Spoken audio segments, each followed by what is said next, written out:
చేవెళ్ల గడ్డ మీద గులాబీ జెండా ఎగురుతుందని అన్నారు బీఆర్ఎస్ ఎంపీ అభ్యర్థి కాసాని జ్ఞానేశ్వర్.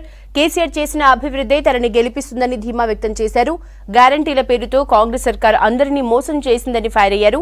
ఇద్దరు దొరల మధ్య పోటీలో బీసీ బిడ్డ గెలవబోతున్నాడంటున్న చేవెళ్ల బీఆర్ఎస్ ఎంపీ అభ్యర్థి కాసాని జ్ఞానేశ్వర్ తో షరీఫ్ ఫేస్ టు ఫేస్.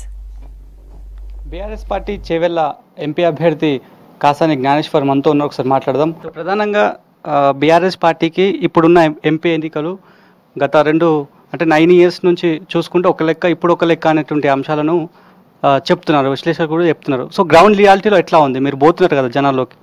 విచిత్రమైనటువంటి కాన్సెన్స్ ఇది. ఇప్పుడు ఎట్లా అంటే ముగ్గురు కూడా టీఆర్ఎస్ బీఆర్ఎస్ ఉన్నటువంటి క్యాండిడేట్లు. కొండ విశ్వేశ్వరరెడ్డి గారు ముందు టీఆర్ఎస్లో ఉన్నాడు, ఎంపీ అయిన మొట్టమొదట. తర్వాత రంజిత్ రెడ్డి, ఆయన కూడా నిన్నటి వరకు ఉండి ఆయన్నే క్యాండిడేట్ అన్నాడు. మళ్ళీ ఎందుకు పోయినో తెలియదు, కాంగ్రెస్కి వెళ్ళి క్యాండిడేట్ అయింది. కేసీఆర్ గారు మళ్ళీ జ్ఞానేశ్వర్ జిల్లా పరిషత్ చైర్మన్ చేసిండు, ఆయనకు మంచి పేరుంది. మరి ఆయన చేయనప్పుడు ఈయనకి ఇస్తామని నాకు ఇచ్చే లోపు మళ్ళీ అక్కడికి వెళ్ళి ఆయన పోయింది. ఇప్పుడు ముగ్గురం కూడా రంగారెడ్డి జిల్లాలో పనిచేసినటువంటి వాళ్ళమే. ప్రజలకు ఉన్నటువంటి సందర్భం, నేను 2001 నుంచి 6 వరకు ఉమ్మడి రంగారెడ్డి జిల్లాలో పనిచేసిన. ఇప్పుడు నేను నిలబడ్డటువంటి ప్రాంతం అంతా అందులోకి వస్తుంది. రంజిత్ రెడ్డి గారు ఆయన లోకల్ గాడు ఫస్ట్. కొండ విశ్వేశ్వరరెడ్డి గారు ఆయన కూడా సంస్థలు ఉన్నాయి, ఆయన ఎంతవరకు పబ్లిక్ అందుబాటులో ఉన్నాడు అనేది. కాకపోతే ఎవరు ఏ పని చేసిండ్రు, ఎవరి కాలంలో ఏం జరిగింది అనేది ప్రజలకు కళ్ళ కట్టినట్టుగా ఉంది. కుల సంఘాలం ఏకం చేసిన, 93 కులాలు పెట్టిన, 96 కులాలతో మన పార్టీ పెట్టిన, ఇవన్నీ నా వాస్తవ జీవితం అంతా బడుగుల గురించి చేసినటువంటి సందర్భం. నా పని మంచిగా అనిపిస్తే మీరు తప్పకుండా నాకు ఓటించి గెలిపాను.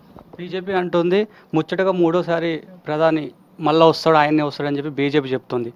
ఇటు కాంగ్రెస్ చెప్తుంది, స్టేట్లో ఆల్రెడీ కాంగ్రెస్ వచ్చింది, కేంద్రంలో కూడా మేమే వస్తామని చెప్పి చెప్తున్నారు. ఈ టైంలో ఎట్లా ఉండబోతుంది బీఆర్ఎస్ ఎన్నిక? నేనేమన్నా కేసీఆర్ 10 సంవత్సరాల నుంచి ఏం పని చేసిండో అది కూడా లెక్కకు పెట్టండి. బీజేపీ కొండ విశ్వేశ్వరరెడ్డి ఏం పని చేసిండో దయచేసి చెప్పండి.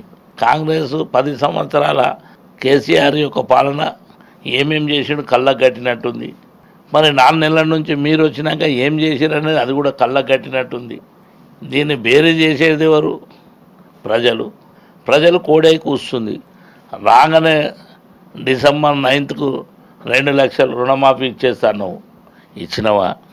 లేకపోతే ఎందుకు ఓటేయాలని అడుగుతుంది.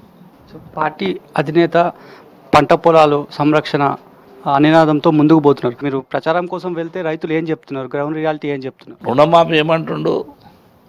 ఆగస్టులో ఇస్తా అంటుండు. ఏమని చెప్పి వచ్చిండు? 9వ తారీఖు డిసెంబర్ ఇస్తాను. అంటే నువ్వు ఇచ్చే వ్యవస్థలు లేవు కనుక ఆగస్టుకు పెట్టినావు. పార్లమెంట్ ఎలక్షన్స్ ఎప్పుడు ఉన్నాయి? మేలో ఉన్నాయి. దీని తర్వాత ఆయన అడిగేతోడే వాడిగా చెప్పండి. కనుక కాలయాపన చేయడానికి ఈజీ. కాళేశ్వరం అంశాన్ని కాంగ్రెస్ అస్త్రంగా వాడుకునే అవకాశం కనిపిస్తోంది. సో దీన్ని ఎట్లా చూస్తారు? అలా అస్త్రం లేదు, శస్త్రం లేదు. కాళేశ్వరం అనేది ఆ వ్యవస్థ చేసే వ్యక్తిని దండం పెట్టాలి. ఇప్పుడు ఇంత పెద్ద కార్యక్రమం లోపల 1 ఇష్యూలు జరుగుతాయి, దాన్ని రిపేర్ చేసుకోవాలి.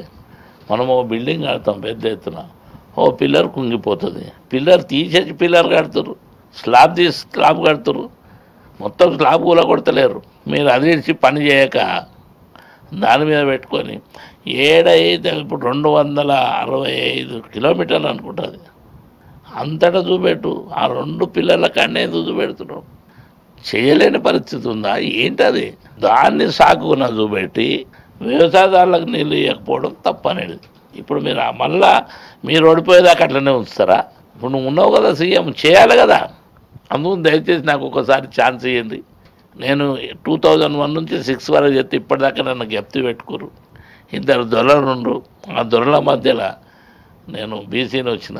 ఇప్పటివరకు తెలంగాణ రాష్ట్రానికి కేసీఆర్ చేసినటువంటి అభివృద్ధే తనని గెలుపు పదం వైపు నడిపిస్తున్నటువంటి ధీమాను కాసాని జ్ఞానేశ్వర్ వ్యక్తం చేస్తున్నారు. కెమెరా పర్సన్ సంజయ్తో కలిసి షరీఫ్, V6 న్యూస్, హైదరాబాద్.